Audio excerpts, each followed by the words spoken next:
لاکھ انسان مر گئے، مگر یہ بڑی خبر نہیں، قیامت کے دن کا زلزلہ بہت ہی عجیب بات ہوگی۔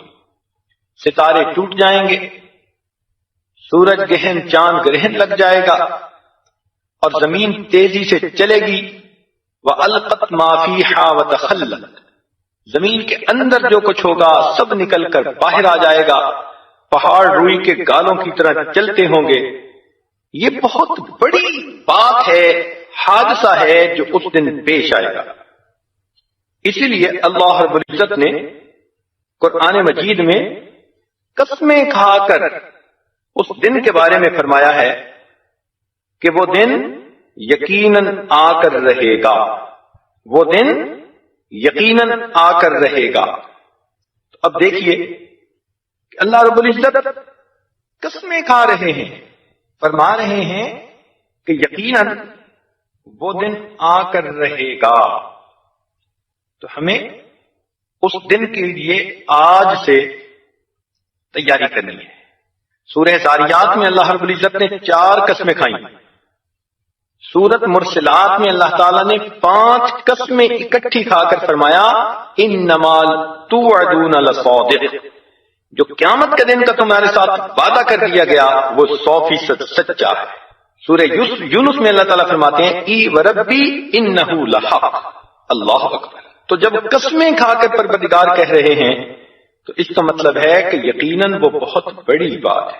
فرمایا یوم تشقق السماء بالغمام ونزل الملائکۃ تنزیلا الملک یومئذ الحق للرحمن وکان یوما علی الکافرین عسیرا ویوم یعد الظالم علی یدیہ یقول یا لیتنی اتخذت مع الرسول سبیلا یا ویلتا لیتنی لم اتخذ فلانا خلیلا، ہے کاش میں نے فلاں کو دوست نہ بنایا ہوتا، لقد اضلنی عن الذکر بعد اذ جاءنی وکان الشیطان للانسان خذولا۔ تو آج دنیا میں جو نفس کی خاطر دوستیاں ہوں گی قیامت کے دن کی یہ حسرت بن جائیں گی۔ کہیں فرمایا اذا السماء انشقت، کہیں فرمایا اذا السماء انفطرت، کہیں کہا اذا زلزلت الارض زلزالها، کہیں فرمایا القارعۃ ما القاریہ، کہیں فرمایا یوم یفر المرء من اخیہ وامہ وابیہ وصاحبتہ وبنیہ، کہیں فرمایا یوم یحمى علیہا فی نار جہنم فتکوی بہا جباہہم وجنوبہم وظہورہم ھذا ما کنزتم لانفسکم فذوقوا ما کنتم تکنزون، کہیں فرمایا یومئذ تعرضون لا تخفی منکم خافیہ، کہیں کہا کل امت تدعی الی کتابہا۔ قیامت کے دن اللہ تعالیٰ میزان عدل کو قائم کریں گے، وَنَضَعُ الْمَوَازِينَ الْقِسْطَ لِيَوْمِ الْقِيَامَةِ، کہیں فرمایا وَكَفَىٰ بِنَا حَاسِبِينَ، اور ہم حساب لینے والے کافی ہیں۔ تو اس لیے اس قیامت کے دن کی آج تیاری کرنا یہ بہت اچھی بات ہے۔ جب ذہن میں یہ بات سما جائے پھر دنیا کی چکا چوند انسان کو راستے سے ہٹا نہیں سکتی۔ کہتے ہیں کہ سلطان بہاؤالدین کا بیٹا سلطان حمید الدین یہ مکران کا حاکم تھا، اس کے گھر کی ایک خادمہ تھی زینت اس کا نام تھا، وہی ان کے گھر کمرے کی صفائی کرتی، ان کا بستر بناتی تھی۔ ایک دن جو اس نے ان کے لیے بستر سجایا تو تھکی ہوئی تھی، اس کے دل میں خیال آیا کہ میں دیکھوں تو صحیح بستر کیسے ہے۔ وہ جو اس کے اوپر لیٹی تو اس کی آنکھ ہی لگ گئی۔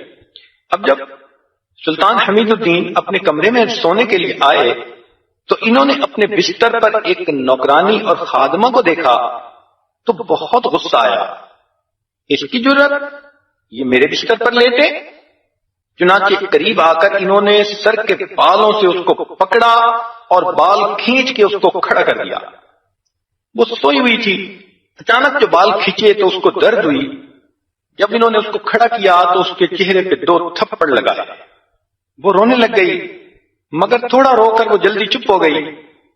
ان کو بھی محسوس ہوا کہ میں نے مارا زیادہ ہے مگر یہ چپ جلدی ہو گئی ہے۔ تو انہوں نے اس سے پوچھا کہ بتاؤ تم اتنا جلدی چپ کیوں ہو گئی؟ وہ کہنے لگی بادشاہ سلامت، آپ نے مجھے مارا، بالوں سے پکڑ کے اٹھایا، مجھے تکلیف ہوئی، اس تکلیف کی وجہ سے میں رو پڑی، مگر اتنا جلدی چپ کیوں کر گئی؟ وہ کہنے لگی کہ مجھے ایک خیال آ گیا۔ کیا خیال آیا؟ کہ بادشاہ سلامت مجھے یہ خیال آیا میں اس بستر پر تھوڑی دیر کے لیے لیٹی ہوں اور مجھے اتنی سزا ملی ہے، آپ روزانہ اس بستر پر سوتے ہیں، آخرت میں آپ کے ساتھ کیا معاملہ ہوگا؟ بس اس لڑکی کا یہ بات کرنا تھا کہ بات دل میں اتر گئی۔ چنانچہ ان کے نانا سید احمد توختہ رحمت اللہ علیہ لاہور میں رہتے تھے، یہ اپنی سلطنت کو چھوڑ کر ان کے پاس آئے، پھر ان سے انہوں نے اللہ اللہ سیکھا، حتیٰ کہ سلسلہ شتاریہ کے صاحب نسبت شیخ بن گئے۔ تو جب اس دن کا یقین دل میں آ جاتا ہے پھر انسان کو دنیا کی چیزیں ہیچ نظر آتی ہیں۔ تو دل کے اندر اگر یہ خوف ہو کہ میں نے اللہ رب العزت کے حضور پیش ہونا ہے تو پھر انسان گناہوں سے بچتا ہے، کوئی کام ایسا نہیں کرتا کہ جس سے اللہ رب العزت ناراض ہو جائے۔ چنانچہ ایک قصاب کی نیت کسی باندی کے بارے میں بری تھی، ایک مرتبہ وہ باندی کسی کام کے لیے باہر نکلی تو یہ قصاب کا لڑکا اس کے پاس پہنچ گیا اور اس نے اس کے ساتھ برے ارادے کا اظہار کیا۔ تو اس باندی نے جواب دیا کہ جتنا تمہیں مجھ سے تعلق ہے اس سے زیادہ میں تعلق اپنے دل میں محسوس کرتی ہوں آپ کے لیے، مگر میں قیامت کی رسوائی سے ڈرتی ہوں، اس لیے میں کوئی گناہ کا کام نہیں کرنا چاہتی۔ اس لڑکی کے پرخلوص الفاظ اس نوجوان کے دل پر گزرے، اللہ نے اس کو توبہ کی توفیق عطا فرما دی۔ تو اگر یہ خیال ہو نا کہ اللہ رب العزت ہمیں دیکھتے ہیں اور ہمیں قیامت کے دن اس پروردگار کے سامنے پیش ہونا ہوگا تو پھر کام آسان بن جائے۔ چنانچہ اسی قسم کا ایک واقعہ لکھا ہے ایک بادشاہ کے بارے میں کہ اس نے اسی طرح کسی اچھی شکل کی خاتون کو اپنے پاس برے ارادے سے بلوایا اور اسے کہا کہ دروازے بند کر دو اور میرے پاس آ جاؤ۔ وہ مجبور تھی، معذور تھی، دروازے بند کرتی تھی مگر دل ٹوٹا ہوا تھا، اس کو ذرا دیر لگی۔ تو بادشاہ نے اس سے پوچھا کہ کیا بات ہے، کیوں اتنی دیر لگ رہی ہے؟ اس نے کہا بادشاہ سلامت دروازہ بند نہیں ہو رہا۔ تو بادشاہ کہنے لگا کون سا دروازہ بند نہیں ہوتا؟ اس نے آگے سے جواب دیا بادشاہ سلامت جن دروازوں سے مخلوق دیکھتی ہے میں نے وہ سب دروازے بند کر دیے، مگر جس دروازے سے پروردگار دیکھتا ہے میں وہ دروازہ بند نہیں کر سکتی۔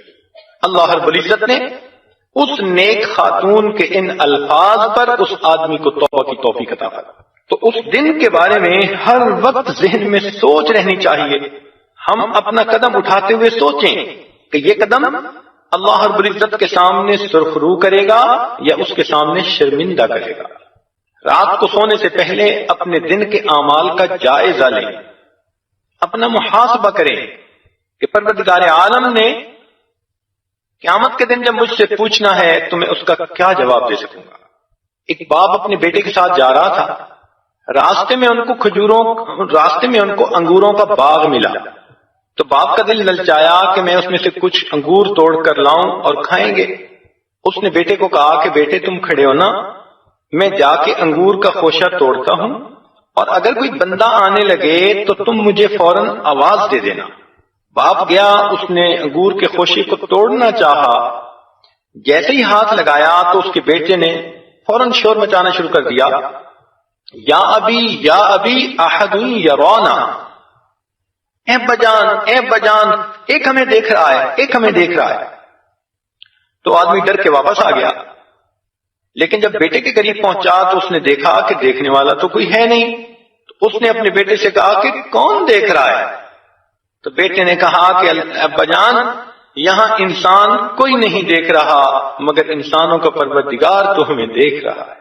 تو یہ چیز کہ اللہ رب العزت کا ہر وقت استحضار رہے، پھر اپنی شہوات کو قابو میں لے آتا ہے، انسان بن کے رہتا ہے، اس پر حیوانیت سوار نہیں ہوتی۔ صحابہ کرام رضی اللہ تعالیٰ عنہ کی یہی کیفیت تھی۔ چنانچہ حارث رضی اللہ عنہ ایک صحابی ہیں، صبح نبی علیہ السلام کو آ کر ملے تو نبی علیہ السلام نے فرمایا کیف اصبحت یا حارثہ، اے حارث آپ نے کیسے صبح کی؟ انہوں نے کہا اصبحت مؤمنا حقا، اللہ کے نبی میں نے پکا مومن ہونے کی حیثیت میں صبح کی۔ نبی علیہ السلام نے فرمایا کہ حارثہ ہر چیز کی علامت ہوتی ہے، وما علامت ایمانکم، تمہارے اس ایمان کی علامت کیا ہے، دلیل کیا ہے؟ انہوں نے کہا اللہ کے نبی میری یہ کیفیت ہے کہ مجھے ہر وقت یوں محسوس ہوتا ہے کہ اللہ رب العزت نے قیامت کا دن قائم کر دیا ہے، انسانوں کے اعمال تل رہے ہیں، میں عرش کے سامنے ہوں، کوئی جنت میں جا رہا ہے، کوئی جہنم میں جا رہا ہے۔ نبی علیہ السلام نے فرمایا حارثہ مبارک ہو تم کو، تم وہ بندے ہو اللہ نے تمہارے سینے کو ایمان کے نور سے منور کر دیا ہے۔ چنانچہ عمر رضی اللہ تعالیٰ عنہ اپنے دور خلافت میں ایک دفعہ صبح کے وقت جا رہے تھے، ایک گھر سے دو عورتوں کے بولنے کی آواز آئی، قریب ہو کے سنا تو ایک بوڑھی عورت کی آواز تھی اور ایک جوان العمر لڑکی کی آواز تھی۔ بڑھیا نے پوچھا کیا بکریوں نے دودھ دے دیا؟ اس نے کہا جی ہاں دے دیا۔ کتنا دیا؟ اس نے کہا عام معمول سے ذرا کم دیا۔ تو بڑھیا کہنے لگی کہ پھر لینے والے تو پورا لینے آئیں گے، تم اس میں کچھ پانی ملا دو تاکہ مقدار پوری ہو جائے۔ بیٹی نے کہا کہ سنا نہیں کہ امیر المومنین عمر رضی اللہ عنہ نے اعلان کروایا ہے کہ پانی میں کوئی دودھ نہ ملائے۔ اس نے کہا اس وقت کون سا امیر المومنین دیکھ رہے ہیں؟ تو بیٹی نے جواب دیا کہ اگر عمر نہیں دیکھ رہے تو عمر کا پروردگار تو دیکھ رہا ہے۔ عمر رضی اللہ عنہ نے جب یہ گفتگو سنی تو واپس آئے، دن میں ان دونوں کو اپنے دربار میں بلایا، پتہ چلا ایک ماں ہے ایک بیٹی ہے اور بیٹی ابھی کنواری ہے۔ تو عمر رضی اللہ عنہ نے اس کو کہا کہ میرا بیٹا جوان ہے، میں اس لڑکی کو اپنی بچی اپنی بہو بنانا چاہتا ہوں۔ چنانچہ اس یقین ایمان کی صفت کی وجہ سے عمر رضی اللہ عنہ نے اس لڑکی کو اپنی بہو بنایا۔ کتابوں میں لکھا ہے کہ عمر رضی اللہ عنہ نے پھر اس کو کہا کہ بیٹی تمہارے ذمہ ایک کام ہے، تم روز وہ کام کرنا۔ اس نے پوچھا کون سا کام؟ فرمانے لگے کہ جب میں صبح تیار ہو کر اپنے دربار کے کام کے لیے جانے لگوں تو تم اس وقت میرے راستے میں آیا کرو اور میرے سامنے یہ الفاظ صرف بول دیا کرو کہ اگر عمر نہیں دیکھتا عمر کا پروردگار تو دیکھ رہا ہے۔ اتنا یہ فکرہ ان کو اچھا لگا کہ اس بچی کے ذمے لگایا کہ مجھے روز یہ فکرہ یاد دلایا کرو۔ عمر رضی اللہ عنہ کے بارے میں آتا ہے کہ ایک مرتبہ وہ بیٹھے تھے اکیلے، اچانک چونک پڑے، اپنی زبان سے کہنے لگے اگر عمر نہیں دیکھتا عمر کا پروردگار تو دیکھ رہا ہے۔ اس وقت کے جو چرواہے تھے ان کے دل میں بھی خوف خدا تھا۔ چنانچہ ایک بکریاں چرانے والا ملا عبداللہ ابن عمر رضی اللہ عنہ، انہوں نے کہا کہ بھائی آؤ ہمارے ساتھ کچھ کھا لو۔ اس نے کہا جناب میں تو روزے سے ہوں۔ بڑے حیران ہوئے کہ یہ پہاڑوں کے درمیان اس ویرانے میں بکریاں چراتا ہے، کوئی دیکھنے والا نہیں، اور یہ اس وقت روزے کی حالت میں ہے۔ آپ نے اسے کہا کہ ایک بکری ہمیں بیچ دو، ہم اس کو شام کو بھون لیں گے، ہم بھی کھائیں گے اور تم بھی اپنی افطاری کر لینا۔ اس نے کہا جناب بکریاں میری تو نہیں ہیں، مالک کی ہیں۔ ان کا تو مالک کو کہہ دینا کہ ایک بکری کو کوئی کھا گیا، جیسے بھیڑیے کھا جاتے ہیں۔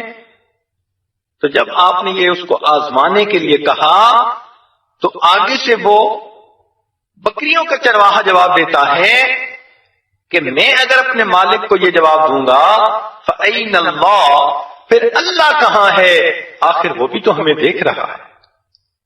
تو عبداللہ ابن ملانو یہ واقعہ سنایا کرتے تھے بعد میں اور کہا کرتے تھے کہ دیکھو اس چرواہے نوجوان کے دل میں اس ویرانے میں بھی اللہ رب العزت کا خوف تھا اور وہ روزے سے تھا، کوئی کام خلاف شریعت نہیں کرتا تھا۔ آج ہمارا اپنی نفس پہ کنٹرول کیوں نہیں؟ نہ ہماری آنکھیں کنٹرول میں، نہ زبان، نہ کان، نہ دل دماغ، نہ شرمگاہ۔ بنیادی وجہ یہ کہ آخرت کا یقین ہمارے دل و دماغ میں کمزور ہے، پکا ٹھکا یقین نہیں ہے کہ قیامت کے دن ہمارے ساتھ کیا ہونا ہے۔ ہم بہت ایزی لیتے ہیں اور سمجھتے ہیں کہ اچھا جب وہاں جائیں گے تو دیکھی جائے گی، یعنی ہمارا ریسپانس ایسا ہوتا ہے کہ بھئی ہم جائیں گے تو وہاں کوئی جوڑ توڑ کر لیں گے، حالانکہ ایسا تو نہیں ہوگا۔ آج اس دن کے لیے تیاری کا وقت ہے۔ اس دن کی سختی سے نبی علیہ الصلوۃ والسلام اتنا گھبراتے تھے کہ ایک حدیث پاک میں ہے نبی علیہ السلام نے کہا یا لیت رب محمد لم یخلق محمدا، اے کاش محمد صلی اللہ علیہ وسلم کا پروردگار محمد صلی اللہ علیہ وسلم کو پیدا ہی نہ کرتا۔ سیدنا صدیق کے قلانو اس لیے کہا کرتے تھے یا لیتنی کنت عصفورا، اے کاش کہ میں کوئی پرندہ ہوتا، مومن کے بدن کا بال ہوتا، میں کوئی گھاس کا تنکا ہوتا، تاکہ قیامت کے دن مجھے اللہ تعالیٰ کے سامنے پیش ہی نہ ہونا پڑتا۔ چنانچہ ایک مرتبہ عبداللہ ابن مسعود رضی اللہ تعالیٰ عنہ بیٹھے ہوئے تھے، ایک سائل آیا، اس نے سوال پوچھا، آپ نے جواب دیا۔ جواب لینے کے بعد جب وہ واپس جانے لگا تو اس نے دعائیہ کلمات میں کہا یا لیتنی اکون من اصحاب الیمین، اے کاش کہ میں اصحاب یمین میں سے ہو جاؤں۔ تو عبداللہ ابن مسعود نے فرمایا یا لیتنی کنت اذا مت لم عبس، اے کاش کہ میں جب مروں تو قیامت کے دن مجھے اٹھایا ہی نہ جائے، میں اللہ کے سامنے پیش ہونے کے قابل بھی نہیں۔ چنانچہ رابع بصریہ اللہ کی نیک بندی، ان کے سامنے ایک آدمی بھنا ہوا مرغ لایا کہ امی کھا لیجیے، رابع بصریہ نے رونا شروع کر دیا۔ لوگوں نے کہا کہ آخر آپ کیوں رو رہی ہیں؟ فرمانے لگیں کہ مجھ سے تو یہ مرغ اچھا، پہلے اس کی جان نکالی گئی، پھر اس مرغ کو آگ پر بھونا گیا، اور اگر رابعہ کی قیامت کے دن بخشش نہ ہوئی تو رابعہ کو تو جہنم میں زندہ حالت میں بھونا جائے گا۔ عمر بن عبدالعزیز رحمۃ اللہ علیہ کی ساری زندگی شریعت و سنت کے اوپر گزری۔ ایک مرتبہ ان کی رشتے میں کوئی نانی دادی بوڑھی عورت تھی، وہ آئی اور کہنے لگی کہ جیسے پہلے بادشاہوں نے خزانے کے منہ کھول رکھے تھے، آپ ایسا کیوں نہیں کرتے؟ انہوں نے ایک آدمی کو کہہ کر 1 دینار منگایا اور اس کو آگ میں گرم کر کے گوشت کی ایک بوٹی پڑی تھی اس گوشت کے اوپر رکھ دیا۔ جب کچے گوشت کے اوپر سرخ جو ہے آگ میں کیا ہوا دینار رکھا گیا تو گوشت جلنے لگا اور بو آنے لگی۔ تو وہ بڑھیا کہنے لگی آپ نے ایسا کر کے کیوں بدبو مچا دی؟ بیٹھنا مشکل ہو گیا۔ انہوں نے اس بڑھیا فتنے کی بڑھیا کو جواب دیا کہ دیکھیں اگر آپ اس تھوڑے سے گوشت کی بدبو اتنی محسوس کرتی ہیں کہ برداشت نہیں کر سکتی، تو جب قیامت کے دن تمہارے اس کام کی وجہ سے مجھے جہنم میں جلایا جائے گا تو پھر میرا کیا حال ہوگا؟ مالک ابن دینار رحمۃ اللہ علیہ ایک نیک بزرگ بندے گزرے ہیں اللہ کے، ایک دن دھوپ میں کھڑے ہوئے دعائیں مانگ رہے تھے۔ کسی نے کہا ذرا دیکھیں تو صحیح کیا دعا مانگ رہے ہیں۔ تو جب وہ قریب ہوا تو اس نے کیا دیکھا کہ وہ اللہ سے دعا یہ مانگ رہے تھے، اے اللہ آپ نے قرآن مجید میں فرمایا یوم یسأل الصادقین عن صدقہم، کہ قیامت کے دن ہم سچوں سے ان کی سچائی کے بارے میں پوچھیں گے۔ اے پروردگار جب آپ جن کو خود سچا فرما رہے ہیں یہ کہہ رہے ہیں ہم ان سچوں سے ان کی سچائی کے بارے میں پوچھیں گے، تو اللہ پھر اس دن ہم جیسے جھوٹوں کا کیا حال ہوگا؟ یہ وہ دن ہوگا جب ہر انسان کے گناہوں پر 4 گواہیاں پیش کی جائیں گی۔ ایک تو انسان کے جسم کے اعضاء گواہی دیں گے، اور انسان اپنے جسم کے اعضاء کے اوپر ناراض ہوگا۔ لما شہدتم علینا، تم نے کیوں میرے اوپر گواہی دی؟ قالوا انطقنا اللہ الذی انطق کل شیء، اعضاء جواب دیں گے کہ جناب ہمیں اس پروردگار نے گویائی عطا کی جنہوں نے ہر چیز کو بلوایا۔ تو پھر پتہ چلے گا کہ جن اعضاء کی لذت کے لیے ہم گناہ کرتے تھے وہی اعضاء قیامت کے دن ہمارے خلاف گواہ بن جائیں۔ دوسرا، انسان کی نام اعمال یہ ایسے ہوں گے کہ قرآن مجید میں فرمایا ووضع الکتاب، جب نام اعمال پیش کیا جائے گا فَتَرَى الْمُجْرِمِينَ مُشْفِقِينَ مِمَّا فِيهِ، تو دیکھے گا کہ مجرم آدمی اس نام اعمال میں لکھا ہوا سب کچھ دیکھ کر بہت زیادہ پریشان ہو جائے گا، ڈر جائے گا، اور یوں کہے گا یا ویلتنا ما لہذا الکتاب، ہائے ہماری بدبختی یہ کیسی کتاب ہے، لا یغادر صغیرۃ ولا کبیرۃ الا احصاها، کوئی چھوٹا کوئی بڑا عمل ایسا نہیں جس میں درج نہ کر دیا گیا ہو، ووجدوا ما عملوا حاضرا، جو بھی عمل کیا ہوگا اس میں حاضر پائے گا، ولا یظلم ربک احدا، تیرا رب کسی پر بھی ظلم نہیں کرے گا۔ تو اپنے ہاتھوں کا کیا اپنے سامنے آئے گا، اس لیے ہمارے اکابر اس دن سے ڈرتے تھے اور اس کے لیے تیاریاں کرتے تھے۔ عثمان خیر آبادی رحمۃ اللہ علیہ ایک بزرگ گزرے ہیں، ان کے بارے میں آتا ہے کہ وہ ایک بقالات کی دکان تھی، کریانے کی دکان، اس زمانے میں چاندی کے سکے ہوتے تھے، اور جب کوئی سکہ گھس جاتا کہ اس پر پرنٹ پڑھنا مشکل ہوتا تو لوگ کہتے کہ یہ کھوٹا ہے، تو کچھ لوگ ان کے پاس کھوٹے سکے لاتے، وہ ان کو پہچان بھی لیتے کہ یہ کھوٹے ہیں، لیکن پھر بھی سودا دے دیتے۔ ساری زندگی ان کا یہی معمول رہا کہ لوگوں سے کھوٹے سکے لیتے رہے اور ان کو سودا دیتے رہے۔ کہتے ہیں کہ جب ان کی وفات کا وقت آیا تو لیتے ہوئے تھے، وہ بستر پر اٹھ کر بیٹھ گئے اور یہ دعا مانگنے لگے، اے اللہ میں ساری زندگی تیرے بندوں سے کھوٹے سکوں کو قبول کرتا رہا، اللہ تو بھی میرے کھوٹے عملوں کو قبول فرما لے۔ تو ان حضرات کے دل میں آخرت کا اتنا غم ہوتا تھا، تیاری کرتے تھے اس کی۔ عبداللہ بن مبارک رحمت اللہ علیہ کے بارے میں آتا ہے کہ بہت بڑے بزرگ گزرے ہیں، ایک وقت میں 40 ہزار طلباء ان کے سامنے بیٹھ کر حدیث کا درس سنتے تھے، اتنے بڑے محدث۔ جب ان کی وفات کا وقت آیا تو انہوں نے اپنے شاگردوں کو فرمایا کہ مجھے زمین پہ لٹا دو۔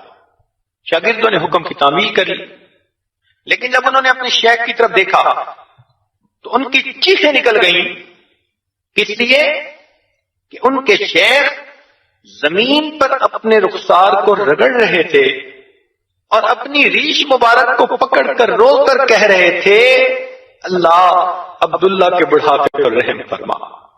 نہیں کہا کہ میں بڑا محدث ہوں، نہیں کہا کہ میری وجہ سے ہزاروں انسانوں کی زندگی بدلی، میری وجہ سے کتنے لوگوں کے سینے منور ہوئے، کوئی عمل اپنا اللہ تعالی کے سامنے پیش نہیں کیا، فقط اپنی سفید ریش کو پکڑ کر رو کر کہنے لگے، اللہ عبداللہ کے بڑھاپے پر رحم فرما۔ اس لیے جو انسان گناہوں سے بچتا ہے اللہ رب العزت اس کو قیامت کے دن کی سختی سے بچائیں گے۔ امام شافعی رحمۃ اللہ علیہ کے زمانے میں ایک عجیب واقعہ پیش آیا کہ وقت کا بادشاہ اپنی بیوی کے ساتھ تھا اور بیوی کسی بات پہ ناراض تھی۔ بادشاہ اچھے موڈ میں تھا اور بیوی بہت غصے میں تھی، لاڈلی تھی۔ اب بادشاہ جتنا اس کے ساتھ نائس بننے کی کوشش کرتا اتنا اس کو اور غصہ چڑھتا اور زہر چڑھتی۔ اب ادھر سے اصرار ادھر سے انکار۔ جب بادشاہ نے کچھ زیادہ محبت کا اظہار کیا تو وہ غصے میں کہنے لگی کہ دوزخی میں تیری شکل نہیں دیکھنا چاہتی۔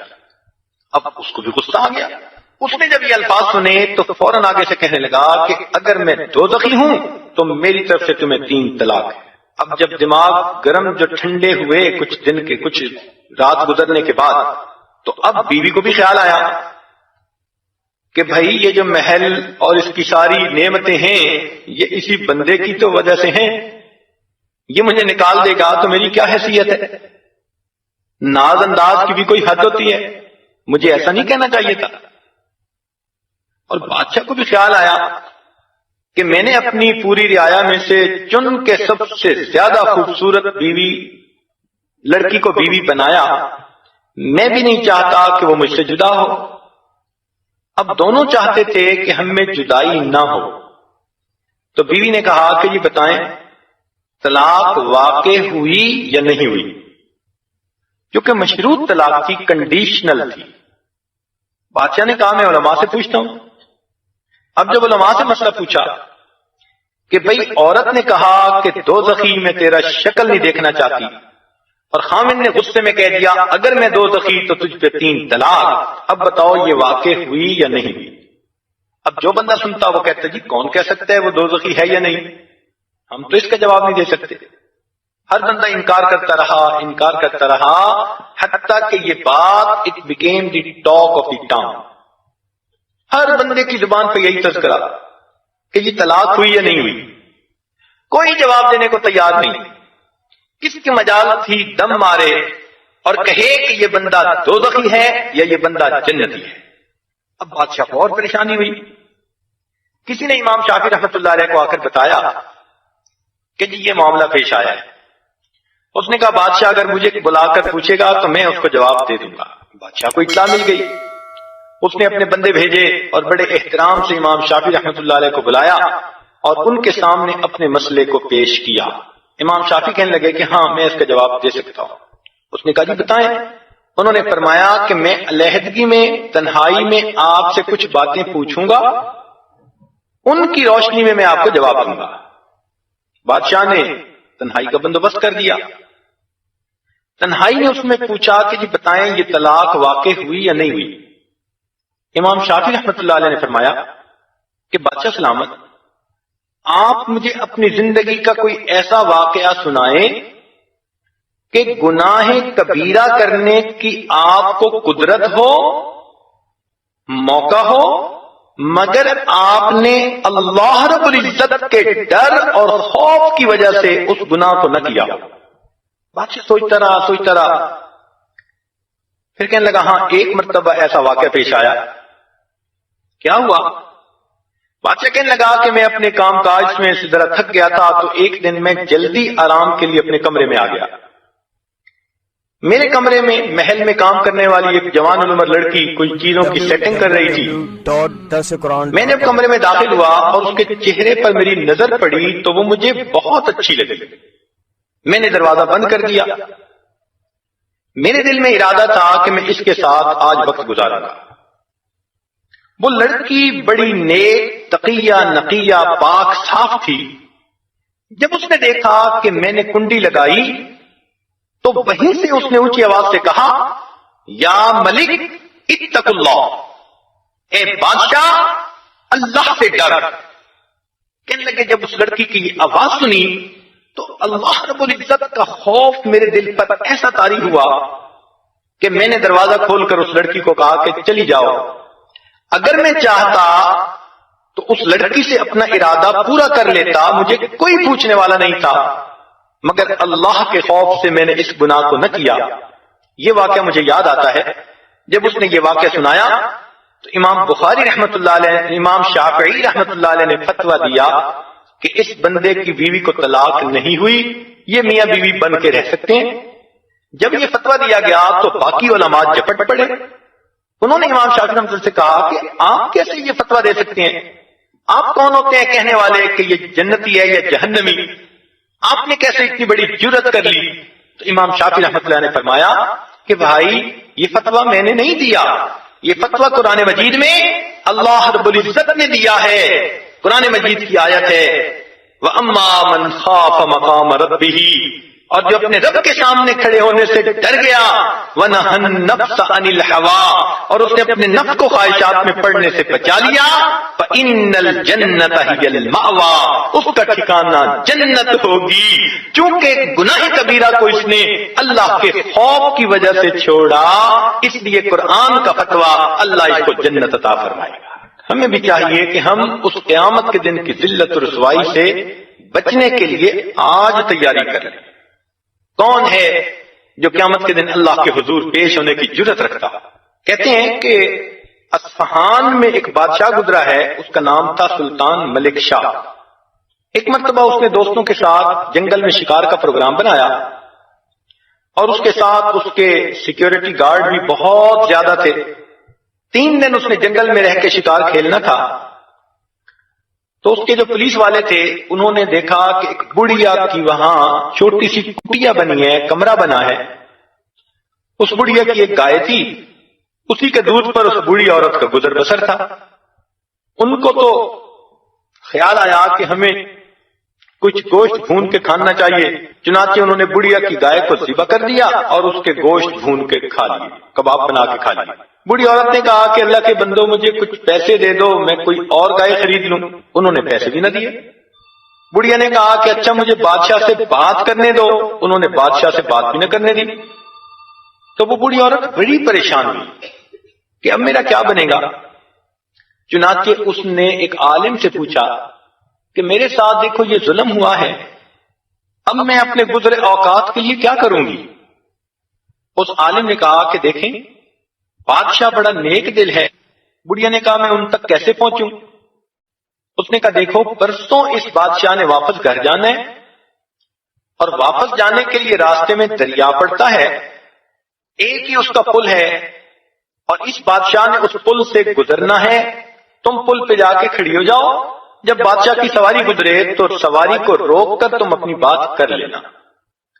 خیر اس بڑی عورت کو بات سمجھ آ گئی، چنانچہ وہ پل پہ چلی گئی اور وہاں انتظار میں بیٹھ گئی۔ جب ملک شاہ کی سواری وہاں سے گزری تو اس نے آگے بڑھ کر اس کی لگام پکڑ کے اس کو کھڑا کر لیا۔